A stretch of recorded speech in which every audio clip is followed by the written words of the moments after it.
오늘 이 내용을 우리가 생각을 하면서요, 가나안 땅의 연합군의 전쟁과 그리고 그 가운데 롯이 붙들려가서 아브라함이 318명을 거느리고 포도로 붙들려갔던 롯을 구해내는 이 장면을 우리가 먼저 생각을 해 놓고, 그리고 나서 우리 안에 질문 하나가 생겨야 된다는 거지요. 그 질문이 무엇일까요? 왜 하나님은 이런 전쟁의 상황과 롯이 붙들려가는 상황을 보여주시는 이유가 뭐지? 라고 하는 이 질문을 여러분들 마음속에 생각해 보셔야 되는 거지요. 아니, 이 전쟁하고 그리고 롯이 붙달려갔는데 롯을 아브라함이 구해오는 거하고 오늘을 사는 나하고 무슨 상관이 있지? 라고 하는 이 질문이 여러분들 마음속에 있다라고 하면 똑똑하신 거예요. 그냥 읽는 것이 아니라, 아니, 이 전쟁하고 318명을 데리고 올라가서 롯을 구해오는 거하고 오늘을 사는 나하고 무슨 상관이 있어? 전능하신 하나님, 이것을 보여주시기 위한 건가?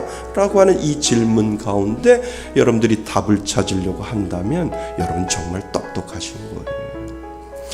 여러분, 우리가 잊지 말고 기억해야 하는 것 있지 않나요? 하나님은 약속을 지키시는 분이에요. 하나님은 우리들에게 절대 시건치 아니하시는 분이에요. 약속을 지키시는 분, 한 번 약속한 것은 하나님이 끝까지 지키시는 하나님이시다라고 하는 겁니다. 분명 하나님은 하란을 떠날 때, 가나안 땅으로 인도하실 때 아브라함에게 하신 약속이 있잖아요. 그 약속이 뭐예요? 이 땅을 너에게 주겠다라고 하는 약속이고, 또 하나는 이 가나안 땅에서 너의 자손을 넘치게 하겠다. 하나님께서 처음에 아브라함을 부르실 때 아브라함에게 하셨던 약속이다라고 하는 거예요. 근데 하나님은 한 번도 그 약속을 잊어본 적이 없으세요. 하나님은 그 한 번도 약속을 어겨본 적이 없으시고 약속을 잊어본 적이 없다라고 하는 거예요. 나는 잊을지라도 하나님은 잊지 않으신다라고 하는 겁니다. 여러분, 하나님이 가나안 땅에 전쟁을 일으키고요, 그리고 롯을 붙잡혀 가게 하신 이 모든 것을 가만히 생각하면 하나님이 아브라함에게 하셨던 약속을 지켜가는 과정이라는 거예요. 제가 설명해 드릴게요. 왜 하나님이 그 과정을 지켜가는 과정이라고 할까? 하나님이 이 가나안 땅을 아브라함에게 주시기 위해 그 당시 가나안 땅에서 보잘것없는 부족이 아브라함 부족이었거든요. 아무 쓸모없는 부족이 아브라함 부족이었거든요. 이 아브라함과 318명에게 군대에게 승리를 안겨준 거예요. 아무 보잘것없는 가나안 땅이라고 하는 이 땅 속에 아무 보잘것없는 아브라함 부족과 318명에게 하나님이 승리를 주신 거예요.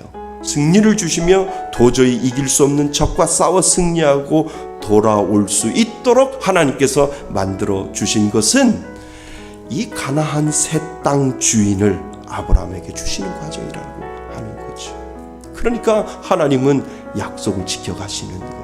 우리는 때로는 몰라요. 때로는 우리는 이해하지 못해요. 그런데 하나님께서 전쟁을 일으키고 그리고 롯을 구해오도록 하나님께서 만들어 놓고, 상황을 만들어 놓고, 환경을 만들어 놓았고, 그 모든 것을 하나님께서 이루어 가시는 그 모든 이유는 무엇이냐면 새 가나안 땅에 새 주인을 바꿔가는 그 작업을 하나님은 서서히 하고 계신다라고 하는 겁니다. 그러니까 그 땅에는 이미 살고 있었던 원주민들이 있었어요. 이미 그 땅에 하나님을 모르는 사람들이 있었는데 하나님이 아브라함을 그 땅의 주인으로 만들어 가시기 위하여 하나님이 작업을 시작하고 계시는 하나님임을 우리들에게 가르쳐주고 있다라고 하는 겁니다. 가나안 땅에 이방인으로 들어가서 보잘것없는 아브라함 부족을 처음으로 하나님이 전쟁의 승리자로 만들어 주시면서 아브라함을 가나안 땅에서 처음으로 이름을 알리고 그리고 영웅으로 등장시키는 이 장면이 하나님이 전쟁을 일으켜서 그 가운데 아브라함의 이름을 알리고 그 부족 가운데 하나님이 그 가나안 땅의 주인은 아브라함 이스라엘 백성이다 라고 하는 것을 하나님이 알려주는 신호탄이 바로 이 본문에 들어와 있다는 겁니다. 비록 아브라함은 하나님의 그 모든 가정을 이해하지 못한다 하더라도 하나님은 아브라함을 향한 당신의 약속을 하나하나 실현해 가시고 이루어 가시는 거지요. 여러분, 아브라함의 하나님이 언약의 백성이라면 저와 여러분도 분명히 하나님의 언약의 백성인 줄 믿습니다. 하나님이 저와 여러분들에게도 그 약속을 이루어가고 계신다라고 하는 겁니다. 그래서 우리의 믿음은 낙담하지 않는 거예요. 정말 하나님을 믿으면, 정말 구원의 확신이 있으면 우리는 결코 낙담하거나 절망하지 않아요. 우리의 모든 것에는 하나님의 계획하심이 분명히 있다라고 하는 것을 오늘 이 본문은 우리들에게 가르쳐